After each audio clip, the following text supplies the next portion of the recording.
Could this be the start of something special for the DCEU? With the success of Aquaman in 2018, followed by the success of Shazam in 2019, the DCEU has been on the rise as of late. And now we have the divisive success of Black Adam. Black Adam. What have your powers ever given to you?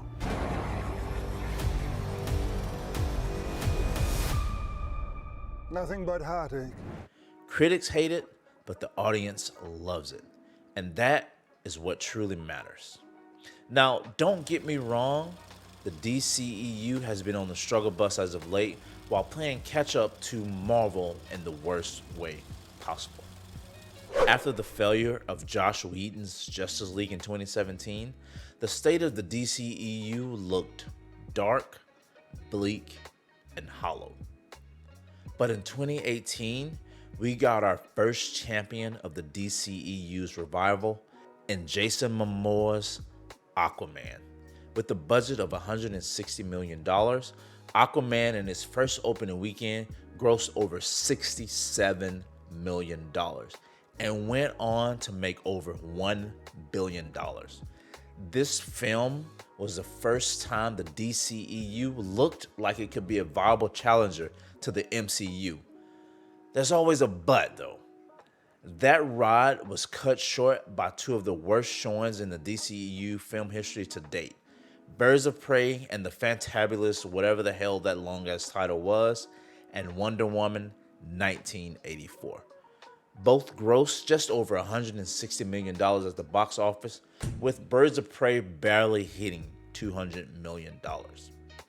You can add the Suicide Squad into this if you want to base it off of the box office gross, which was only $160 million.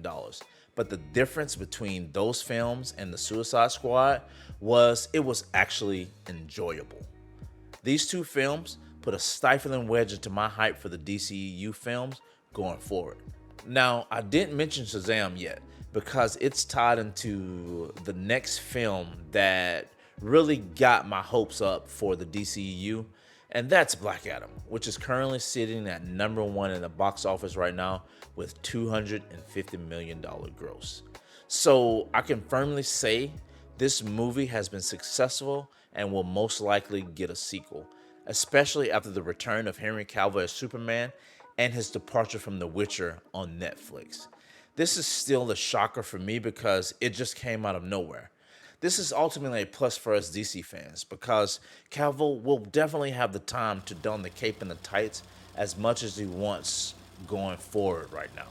Speaking of Henry Cavill as Superman, the cameo that Supes at the end of Shazam had, I've always thought that it was kind of weird that they didn't show his face in Shazam.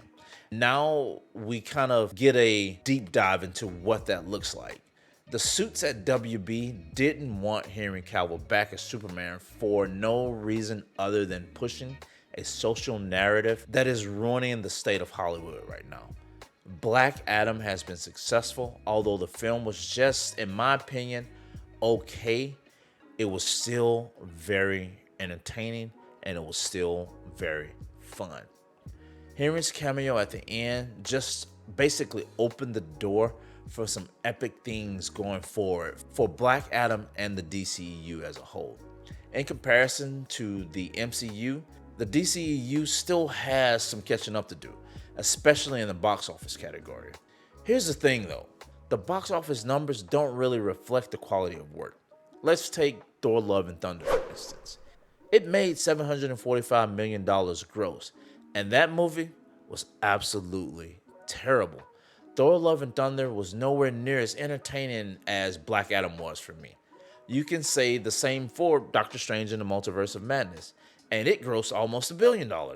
The MCU definitely has brand recognition, more so than their counterpart, which is the DCEU. The success of the MCU was something that was built and curated over time. A decade of films, both solo and team films, from Captain America, the First Avenger, to the Avengers Endgame. To me, which was the pinnacle of Marvel's success. The success of these films were warranted because of the character growth over time, and that also built a long-lasting attachment to some of the most notable and beloved characters in the MCU. But right now, the tables have definitely turned. Spider-Man No Way Home was the last hope for me in the Marvel Cinematic Universe, and it grossed over $1.9 billion. This film, it was a huge success and arguably one of the best Spider-Man films I've seen in a long, long time. Possibly due to some nostalgia for sure, but the writing, the pacing, and the acting were all excellent, regardless of the nostalgia hit that I got from the film.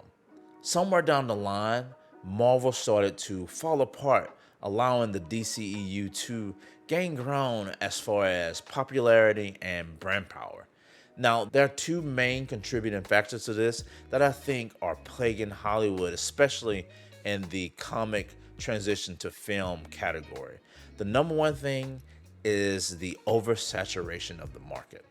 By 2022, the MCU would effectively become the movie version of Call of Duty by adopting a seemingly yearly release of at least 2 films a year and maybe even a Disney Plus series somewhere in the middle.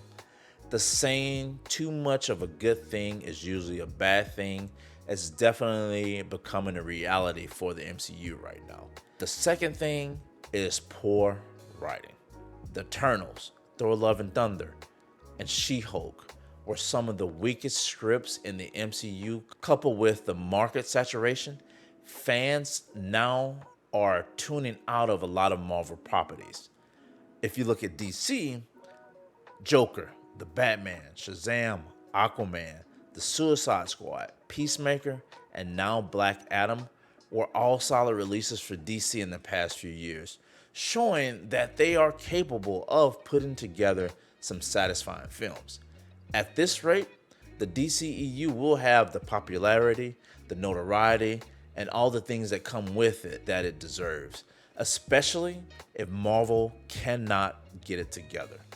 Hollywood, in my opinion, has forgotten the most important things that film goers head to the theaters for. And that one thing is escapism. We go to the theaters not to be preached at. We go to the theaters not to be lectured to, but to be entertained through escapism, taking our minds off of the regular everyday problems that we have. Entertaining us should be the number one goal of any film or franchise. Somewhere in the midst of the world political climate, the message has been lost in translation for the film industry right now. Hopefully not for good, but it is definitely something that we have to deal with. Warner Brothers and DC, continue doing what you're doing, because if you do this and stay the course, the future will be bright for the DCEU. My name's Lincoln. This is the RPG Show. I'll see you guys in the next one. Peace.